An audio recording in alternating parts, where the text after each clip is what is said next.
This is Joe from Plymouth Brewing.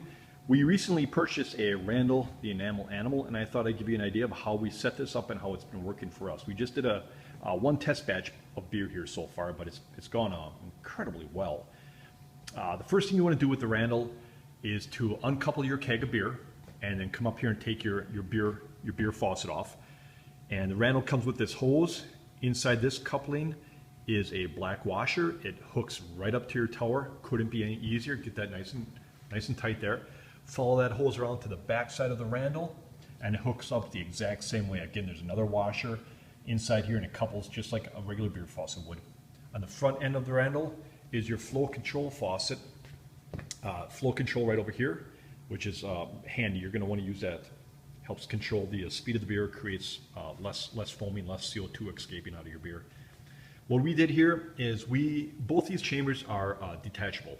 The chamber on the right, we unscrewed it, packed it full of lemons, inverted the Randall and pushed, there's a rod up in here, we pushed it down into the lemons and we threaded this base to here.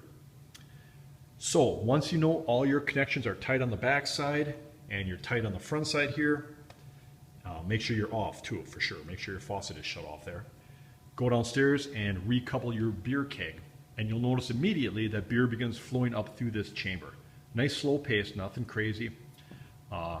Both of these chambers have pressure release valves on top of them.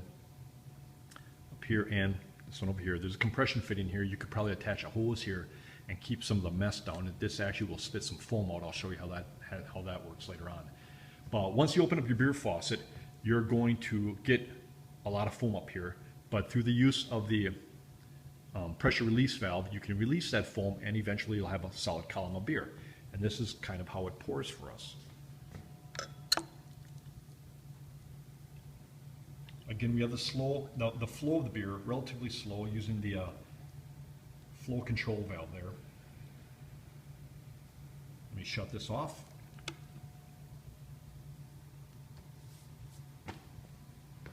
And as you see, beer is now coming back up into this top chamber here. You want this foam to be pushed out of here, so what we do a little bit in between is we can slightly crack this.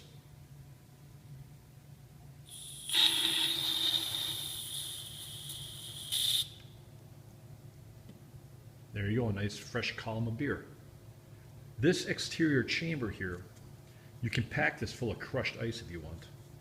That'll keep this pour nice and cold for the next pint.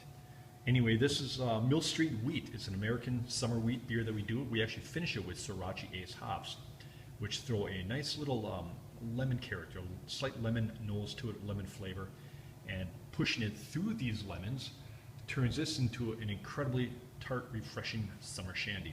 Thanks for watching. Cheers.